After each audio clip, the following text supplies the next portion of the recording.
Aujourd'hui, je vais vous parler de ces 3 choses que j'aurais aimé savoir avant mes 20 ans. Si tu as moins de 20 ans, j'espère que ça pourra te servir. Et si tu as plus de 20 ans, je pense que tu vas te retrouver dans ces expériences. Allez. La première chose, c'est de ne jamais se comparer.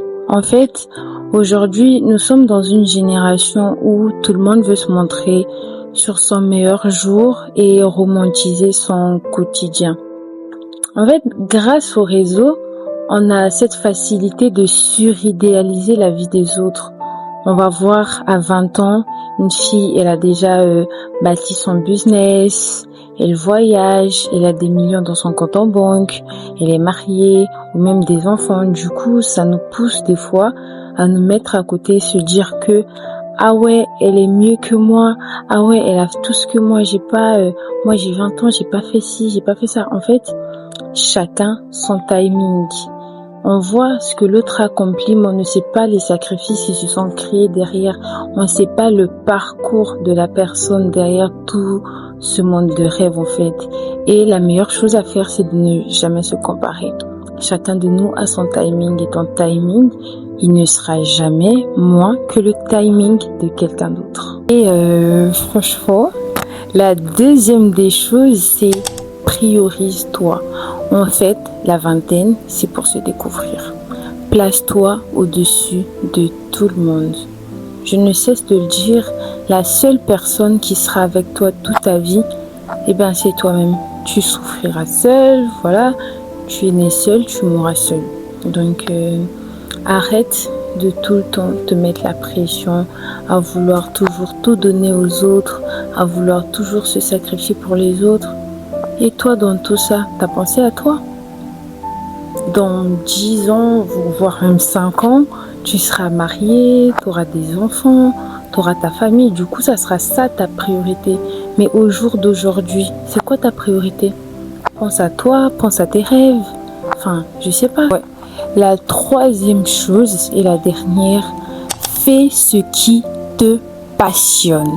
Franchement, là, je vais parler pour moi. Et je crois que c'est la plus grande décision que j'ai prise de ma vie. En fait, j'ai décidé d'arrêter l'université pour vivre de ma passion. Et oui, je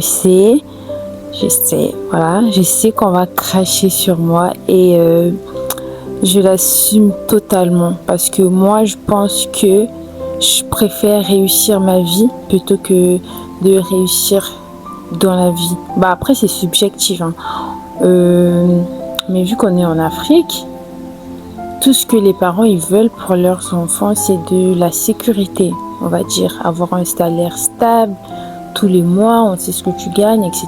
Mais moi j'ai tout claqué pour ma passion. Quand je dis tout, c'est tout. J'ai tout claqué pour ma passion, j'ai tout donné pour être heureuse là-dedans, de me retrouver là-dedans. Donc c'est juste une façon de dire que si tu as quelque chose qui te tient à cœur, que tu sais que tu peux le faire, donne-toi les moyens de le faire.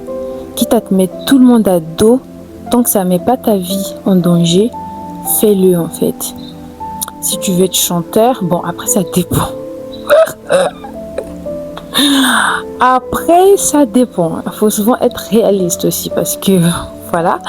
Mais si tu as une passion et que tu sais que c'est quelque chose qui est établi, que ça pourra t'aider, que ça va t'ouvrir des portes aussi, que tu n'auras pas de faim, fais-le. Parce que c'est toujours mieux d'être heureux dans sa vie plutôt que de faire quelque chose qu'on n'aime pas, juste parce que les gens ils vont parler derrière, on le fait. Donc, vaut mieux faire quelque chose que toi tu aimes, du coup tu le feras bien, tu auras la motivation de le faire. Du coup, c'était un peu ça. Je me trouve trop cute là.